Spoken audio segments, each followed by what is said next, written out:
Everyone, good evening. उम्मीद करती हूँ आप सभी अच्छे होंगे और स्वस्थ होंगे। स्वागत है आप सभी का सोशियोलॉजी के पीवाईक्यू सीरीज में। इस पीवाईक्यू सीरीज में हम डिफरेंट एग्जाम में जो जो क्वेश्चन पूछे गए हैं उन्हें हम सॉल्व करेंगे। अगर आप चैनल पर नए हैं तो चैनल को सब्सक्राइब कीजिएगा और वीडियो अच्छी लगे तो वीडियो को लाइक जरूर कीजिएगा। और आप लोग कमेंट बॉक्स में पूछते हैं कि ये क्लास कब होती है। ये क्लास डेली 9 PM पर होती है। जिन्हें नोटिफिकेशन नहीं मिलता वो बेल आइकन क्लिक कर ले, ऑल वीडियो नोटिफिकेशन ऑन करेंगे तभी उनके पास नोटिफिकेशन क्लास की जाएगी। तो ये क्लास डेली 9 PM पर होती है और इस क्लास से संबंधित कोई भी आपको डाउट होता है तो कमेंट बॉक्स में आप मुझसे पूछ सकते हैं। तो चलिए शुरू करते हैं आज की वीडियो। डेली हम 25 क्वेश्चंस को सॉल्व करते हैं। पहला क्वेश्चन है, the gift the form and reason for exchange in orchid society पुस्तक के लेखक कौन है? ऑप्शन ए है इमाइल दुर्खिम, ऑप्शन बी है मार्शल मॉस, ऑप्शन सी है कॉल पोलानी, ऑप्शन डी है उपयुक्त में से एक से अधिक और ऑप्शन ए है उपयुक्त में से कोई नहीं। तो बताइए द गिफ्ट पुस्तक इनमें से किसकी है? तो इस क्वेश्चन का जो राइट आंसर है वो है ऑप्शन बी, मार्शल मॉस की पुस्तक है ये, the gift the form and reason for exchange in orchid society. ये पुस्तक है मार्शल मॉस की। नेक्स्ट क्वेश्चन देखिए, पारंपरिक भारतीय समाज में जजमानी प्रथा निम्नलिखित में से किस पर आधारित थी? जो पारंपरिक समाज था उस समय जजमानी प्रथा किस प्रकार की थी, आपको ये बताना है। ऑप्शन ए है नगद अर्थव्यवस्था थी, ऑप्शन बी है वस्तु विनिमय अर्थव्यवस्था थी, ऑप्शन सी है उपहार विनिमय व्यवस्था थी, ऑप्शन डी है उपयुक्त में से एक से अधिक और ऑप्शन ई है उपयुक्त में से कोई नहीं। तो बताइए पारंपरिक भारतीय समाज में जजमानी प्रथा किस पर आधारित थी?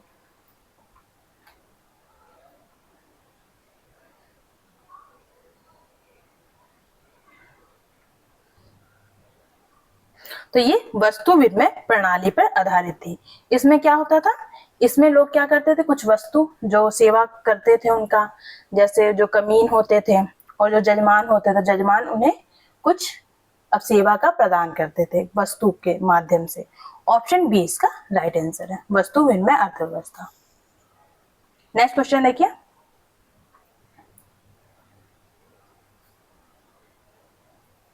निम्नलिखित में से कौन सा आर्थिक व्यवहार का गैर निर्धारक आर्थिक आधार है? निम्नलिखित में से कौन सा आर्थिक व्यवहार का गैर आर्थिक निर्धारक है, आपको ये बताना है। ऑप्शन ए है धार्मिक मूल्य, ऑप्शन बी है विचारधारा, ऑप्शन सी है भावनाएं, ऑप्शन डी है उपयुक्त में से एक से अधिक और ऑप्शन ई है उपयुक्त में से कोई नहीं। तो बताइए गैर आर्थिक निर्धारक इनमें से कौन कौन से हैं?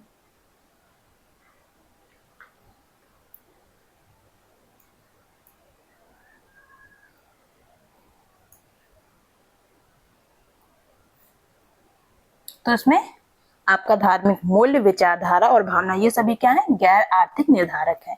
ऑप्शन डी इस क्वेश्चन का राइट आंसर है, उपयुक्त में से एक से अधिक। नेक्स्ट क्वेश्चन देखिए, द वेल्थ ऑफ नेशंस पुस्तक के लेखक कौन है? ऑप्शन 1 है एडम स्मिथ, ऑप्शन बी है गॉर्डन मार्शल, ऑप्शन सी है दादा भाई नौरोजी, ऑप्शन डी है उपयुक्त में से एक से अधिक और ऑप्शन ए है उपयुक्त में से कोई नहीं। तो बताइए द वेल्थ ऑफ नेशंस इनमें से किसकी पुस्तक है? तो ये जो पुस्तक है वो है एडम स्मिथ की। ऑप्शन ए इसका राइट आंसर है, एडम स्मिथ। नेक्स्ट क्वेश्चन देखिए,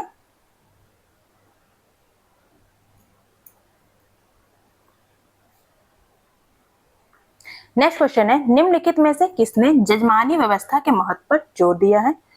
option A Yogen Singh, option B है कैथलीन गप, ऑप्शन सी है WH वाइजर, ऑप्शन डी है उपयुक्त में से एक से अधिक और ऑप्शन ई है उपयुक्त में से कोई नहीं। तो बताइए जजमानी व्यवस्था पर महत्व किसने दिया है?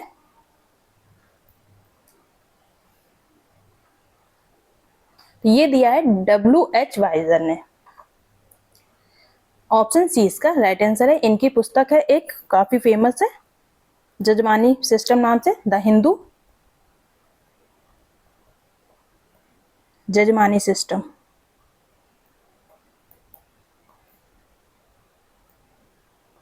ये पुस्तक है WH वाइजर की। नेक्स्ट क्वेश्चन देखिए, जिस प्रक्रिया के द्वारा कोई वस्तु जो उपयोगी वस्तु नहीं थी को उपयोगी वस्तु बना दिया जाता है। जब कोई वस्तु उपयोगी नहीं थी पर उस वस्तु को क्या उपयोगी बना दिया जाता है और वह बाजार अर्थव्यवस्था का हिस्सा बन जाती है, तो उसे हम क्या कहते हैं, आपको ये बताना है। ऑप्शन ए पन्नीकरण, ऑप्शन बी है उत्पादन, ऑप्शन सी है उद्यमशीलता, ऑप्शन डी है उपयुक्त में से एक से अधिक और ऑप्शन ई है उपयुक्त में से कोई नहीं। तो बताइए इसका राइट आंसर क्या होगा।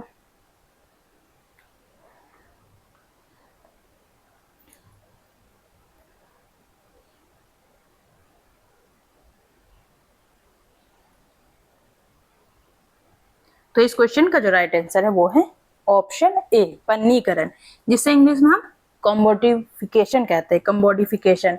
इसकी बात कौन करते हैं, इसकी बात करते हैं आपके कार्ल मार्क्स। पन्नीकरण, कम्बोडिफिकेशन। नेक्स्ट क्वेश्चन देखिए,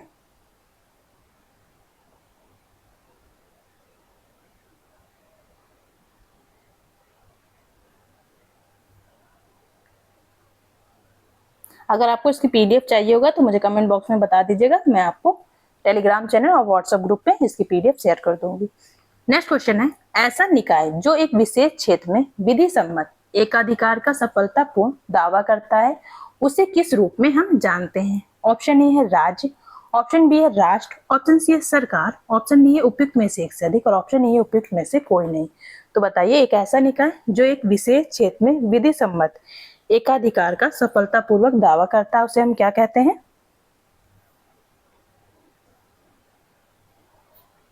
तो उसे हम कहते हैं राज्य, स्टेट। ऑप्शन ए इसका राइट आंसर है।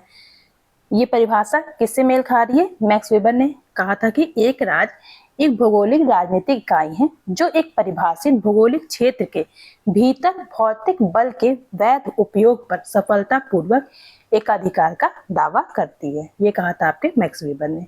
नेक्स्ट क्वेश्चन देखिए, धर्म के प्रभाव में कमी आने की प्रक्रिया को क्या कहा जाता है। ऑप्शन ए है पंथ निरपेक्षीकरण, ऑप्शन बी है संस्कृतिकरण, ऑप्शन सी है पश्चिमीकरण और ऑप्शन डी है उपयुक्त में से एक से अधिक और ऑप्शन ए है उपयुक्त में से कोई नहीं। तो बताइए, जब धर्म का प्रभाव कम होता है तो इस प्रक्रिया को हम क्या कहते हैं।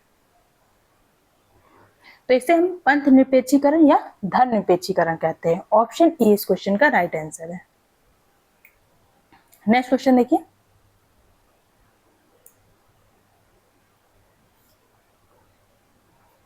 मैक्स मूलर निम्नलिखित में से किस धर्म का प्रारंभिक रूप मानते थे।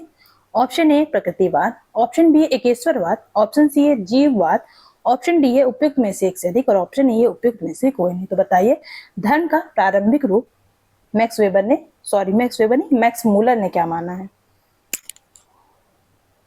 तो इन्होंने नेचरिज्म, प्रकृतिवाद को माना है। ऑप्शन ए इस क्वेश्चन का राइट आंसर है। नेक्स्ट क्वेश्चन देखिए, हरित क्रांति के अधिकांश क्षेत्रों में नई तकनीक से कौन लाभान्वित हो सका है। आपको बताना है, जब हरित क्रांति हुई थी तो नई टेक्नोलॉजी का प्रयोग किया गया था, उनमें से कौन से किसान लाभान्वित हुए थे, आपको ये बताना है। ऑप्शन ए मध्यम किसान, ऑप्शन बी है बड़े किसान, ऑप्शन सी है छोटे किसान, ऑप्शन डी है उपयुक्त में से एक से अधिक और ऑप्शन ए उपयुक्त में से कोई नहीं। तो बताइए इस क्वेश्चन का राइट आंसर।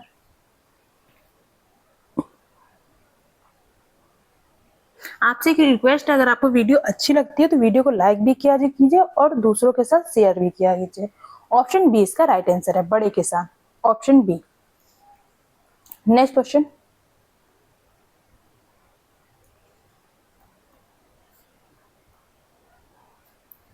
निम्नलिखित में से किसने धर्म को पवित्र और अपवित्र के मतभेद के रूप में परिभाषित किया है। Option A B Malinowski, option B है सी लेवी-स्ट्रॉस, ऑप्शन सी है इमाइल दुर्खिम, ऑप्शन डी है उपयुक्त में से एक से अधिक और ऑप्शन ए उपयुक्त में से कोई नहीं। तो बताइए, धर्म को पवित्र और अपवित्र, सैक्रेड और प्रोफेन में किसने डिवाइड किया था। तो ये डिवाइड किया था इमाइल दुर्खिम ने। ऑप्शन सी इसका राइट आंसर है। इनकी किस पुस्तक में इसकी बात हुई है, इनकी पुस्तक है द एलिमेंट्री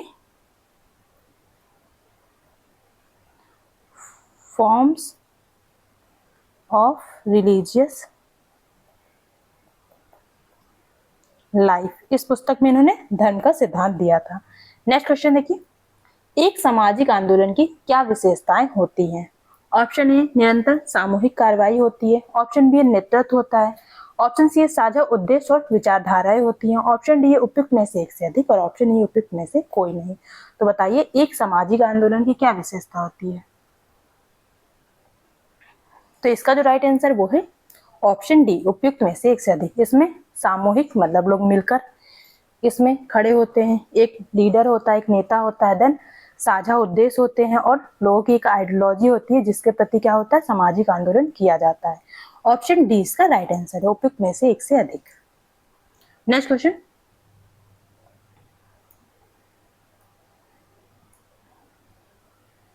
निम्नलिखित में से कौन सा दृष्टिकोण मानता है कि परिवर्तन क्रमिक समायोजनात्मक तरीके से होता है, ना कि अचानक हिंसक तरीके से?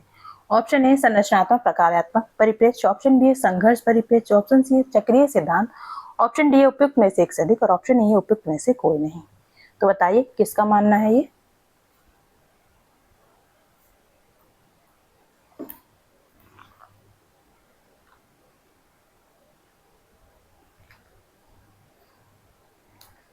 तो ये मानता है संरचनात्मक प्रकार्यात्मक परिप्रेक्ष्य, structural functional perspective. Option A इस क्वेश्चन का राइट आंसर है। नेक्स्ट क्वेश्चन देखिए, निम्नलिखित में से कौन सा एक प्रकार सामाजिक आंदोलन है? ऑप्शन ए है प्रतिदानात्मक, ऑप्शन बी है सुधारवादी, ऑप्शन सी क्रांतिकारी, ऑप्शन डी है उपयुक्त में से एक से अधिक और ऑप्शन ई है उपयुक्त में से कोई नहीं। तो बताइए इनमें से कौन सा सामाजिक आंदोलन है? तो ये सभी के सभी सामाजिक आंदोलन के प्रकार है, प्रतिदानात्मक, सुधारवादी और क्रांतिवादी। ऑप्शन डी इस क्वेश्चन का राइट आंसर है। नेक्स्ट क्वेश्चन देखिए,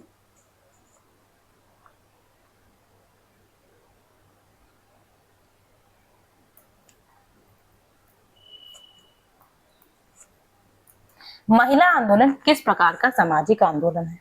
ऑप्शन ए प्रतिदानात्मक, ऑप्शन बी है सुधारवादी, ऑप्शन सी है क्रांतिकारी, ऑप्शन डी है उपयुक्त में से एक से अधिक और ऑप्शन ए उपयुक्त में से कोई नहीं। तो बताइए महिला आंदोलन किस प्रकार का सामाजिक आंदोलन है?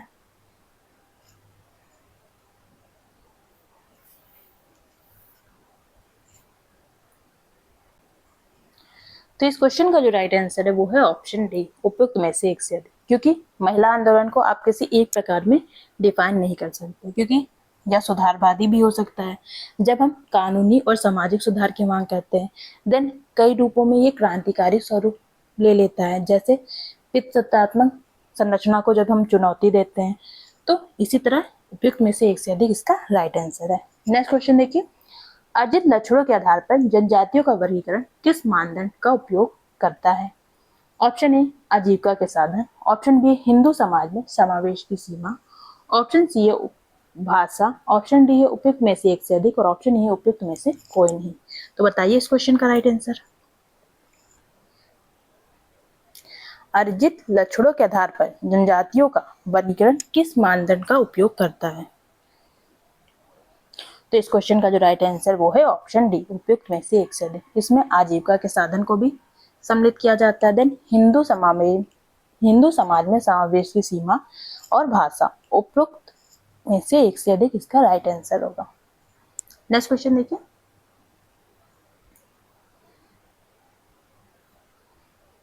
चिपको आंदोलन निम्नलिखित में से किसका उदाहरण है? ऑप्शन ए प्रतिदानात्मक आंदोलन का, ऑप्शन बी सुधारवादी आंदोलन का, ऑप्शन सी है पारिस्थितिकी आंदोलन का, ऑप्शन डी उपयुक्त में से एक से अधिक और ऑप्शन ए उपयुक्त में से कोई नहीं। तो बताइए चिपको आंदोलन किसका उदाहरण है?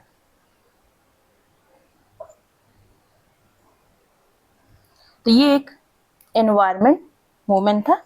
ऑप्शन सी इसका राइट आंसर पारिस्थितिकी आंदोलन। ये कब हुआ था? ये हुआ था 1970 के आसपास हुआ था, उत्तराखंड में।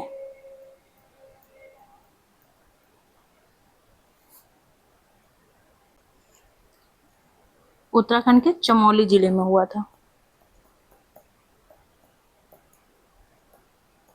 इसमें बहुत सारे राइटर्स इसमें जुड़े हैं, जैसे सुंदर बहुगुणा हो गया, गौरा देवी हो गया, बामा आमटे हो गया। नेक्स्ट क्वेश्चन देखिए, जब आदिवासी समूह खुद को नए संपर्क में आए, अन्य लोगों से अपने आप को अलग दर्शाने के लिए स्वयं को जनजाति के रूप में परिभाषित करने लगते हैं, तो इसे हम क्या कहते हैं? ऑप्शन ए है जनजातिवादी विचारधारा, ऑप्शन बी है संस्कृतिकरण, ऑप्शन सी है आधुनिकीकरण, ऑप्शन डी है उपयुक्त में से एक से अधिक और ऑप्शन ई उपयुक्त में से कोई नहीं। तो बताइए इस प्रक्रिया को हम क्या कहेंगे?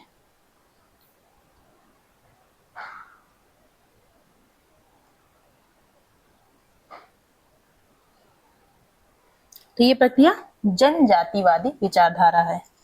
Tribalism ideology. ऑप्शन ए इस क्वेश्चन का राइट आंसर है। नेक्स्ट क्वेश्चन देखिए,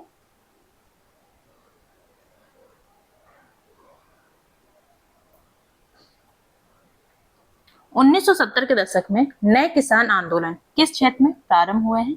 ऑप्शन ए है पंजाब, ऑप्शन बी है तमिलनाडु, ऑप्शन सी है सिक्किम, ऑप्शन डी है उपयुक्त में से एक से अधिक और ऑप्शन ई है उपयुक्त में से कोई नहीं। तो बताइए 1970 के दशक में नए सामाजिक आंदोलन कहां से प्रारंभ किए गए?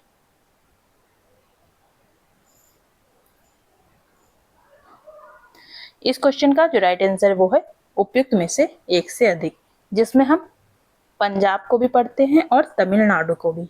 ऑप्शन ए और बी राइट आंसर होगा, इसलिए ऑप्शन डी इस क्वेश्चन का राइट आंसर है, उपयुक्त में से एक से अधिक। नेक्स्ट क्वेश्चन देखिए, वर्जीनियस खाका के अनुसार समकालीन समय में जनजातीय पहचान के दावों को मुख्य रूप से निम्नलिखित में से किन कारणों को जिम्मेदार ठहराया जाता है? ऑप्शन ए है जनजातीय समाज में मध्यम वर्ग के उदय को, ऑप्शन बी है औद्योगिकरण की प्रक्रिया को, ऑप्शन सी है वैश्वीकरण की प्रक्रिया को, ऑप्शन डी है उपयुक्त में से एक से अधिक और ऑप्शन ई है उपयुक्त में से कोई नहीं। तो बताइए कौन सा ऑप्शन सही होगा?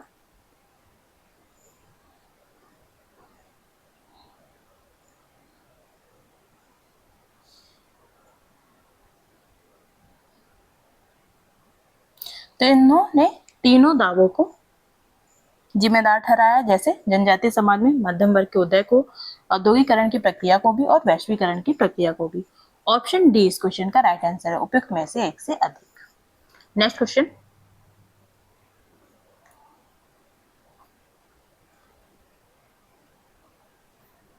निम्नलिखित में से कौन सा भारत में जनजातियों को वर्गीकृत करने के लिए उपयोग किए जाने वाला स्थायी गुण है? ऑप्शन ए है क्षेत्र, ऑप्शन बी है भाषा, ऑप्शन सी है पारिस्थितिक आवास, ऑप्शन डी है उपयुक्त में से एक से अधिक और ऑप्शन ई है उपयुक्त में से कोई नहीं। तो बताइए जनजातियों का स्थायी गुण इनमें से कौन सा है?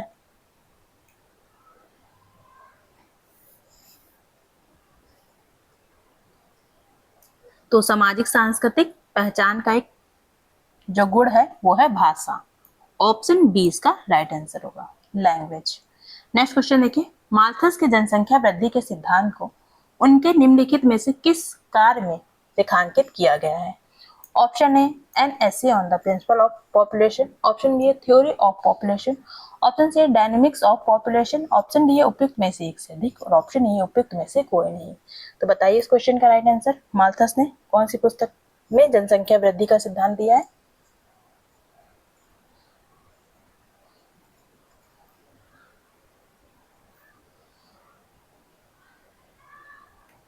तो इस पुस्तक में माल्थस ने बताया था कि जनसंख्या ज्यामितीय दर से बढ़ती है और खाद्य आपूर्ति किस दर से बढ़ता है?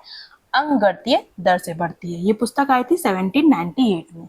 ऑप्शन ए इस क्वेश्चन का राइट आंसर है। कभी कभी एग्जाम में ईयर भी पूछ लेता है, N essay on the principle of population. इस पुस्तक में माल्थस ने जनसंख्या वृद्धि का सिद्धांत दिया था, जो पुस्तक आई थी 1798 में। नेक्स्ट क्वेश्चन देखिए,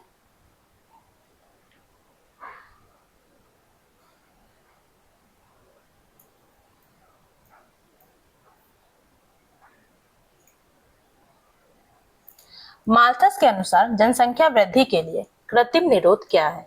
ऑप्शन ए है विवाह टालना, ऑप्शन बी है यौन संयम या ब्रह्मचर्य का पालन करना, ऑप्शन सी है अकाल, ऑप्शन डी है उपयुक्त में से एक से अधिक और ऑप्शन ई है उपयुक्त में से कोई नहीं।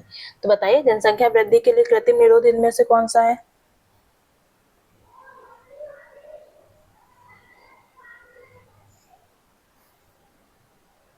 तो इसमें जो ए और बी दिया है, विवाह टालना और यौन संयम या ब्रह्मचर्य का पालन करना, ये दोनों ही माल्थस ने कृत्रिम निरोध के उपाय बताए थे। तो ऑप्शन डी इस क्वेश्चन का राइट आंसर है, उपयुक्त में से एक से अधिक। नेक्स्ट क्वेश्चन देखिए, 1952 में भारत देश था जिसने स्पष्ट रूप से जनसंख्या नीति घोषणा की थी। कौन सी घोषणा की थी आपको ये बताना। ऑप्शन ए पहली, ऑप्शन बी दूसरी, ऑप्शन सी 10वीं, ऑप्शन डी उपयुक्त में से एक से अधिक और ऑप्शन ई उपयुक्त में से कोई नहीं। तो बताइए भारत कौन सा देश था जिसने जनसंख्या नीति की घोषणा की थी? तो भारत पहला देश था। ऑप्शन ए इस क्वेश्चन का राइट आंसर है। नेक्स्ट क्वेश्चन देखिए,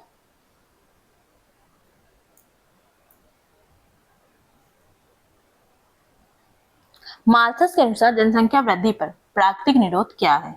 ऑप्शन ए है अकाल, ऑप्शन बी है बीमारियां, ऑप्शन सी है शादी टालना, ऑप्शन डी है उपयुक्त में से एक से अधिक और ऑप्शन ए है उपयुक्त में से कोई नहीं। तो बताइए इनमें से प्राकृतिक निरोध कौन सा है?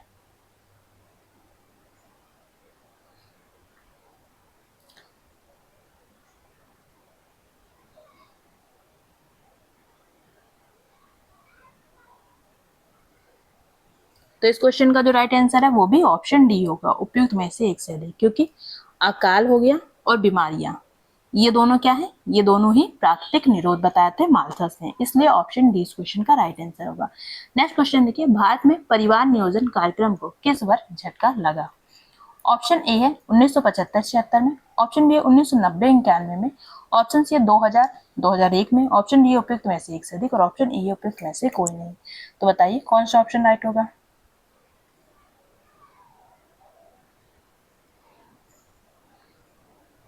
तो इस क्वेश्चन का जो राइट आंसर वो है ऑप्शन ए 1975-76 में। ऑप्शन ए इस क्वेश्चन का राइट आंसर होगा। नेक्स्ट क्वेश्चन देखिए,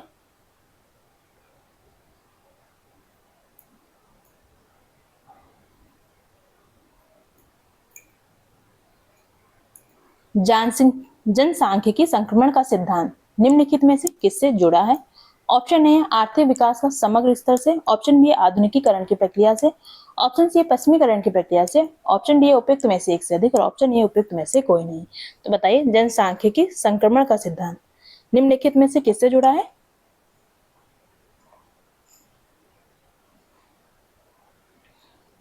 ये जुड़ा है आर्थिक विकास के समग्र स्तर से, डीटीएम से। ऑप्शन ए इसका राइट आंसर है।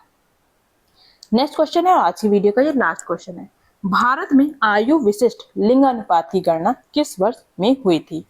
ऑप्शन ए 1961, ऑप्शन बी है 1962, ऑप्शन सी है 1963, ऑप्शन डी है उपयुक्त में से एक से अधिक और ऑप्शन ई है उपयुक्त में से कोई नहीं। तो बताइए भारत में आयु विशिष्ट लिंग अनुपात की गणना किस वर्ष की गई थी? तो ये गणना की गई थी 1961 में। ऑप्शन ए इस क्वेश्चन का राइट आंसर है। अगर आपको किसी भी क्वेश्चन में कोई भी डाउट लगता है तो आप कमेंट बॉक्स में मुझे बता दीजिएगा, मैं इस क्वेश्चन को रीचेक कर लूंगी। वीडियो अगर अच्छी लगे तो वीडियो को लाइक कीजिएगा और अगर आपने बाद में वीडियो देखी है तो वीडियो को लाइक करके हाइप का बटन जरूर दबाइए। वीडियो देखने के लिए आपका बहुत बहुत धन्यवाद। मिलते हैं कल इसी टाइम पर। Bye bye, good night, take care.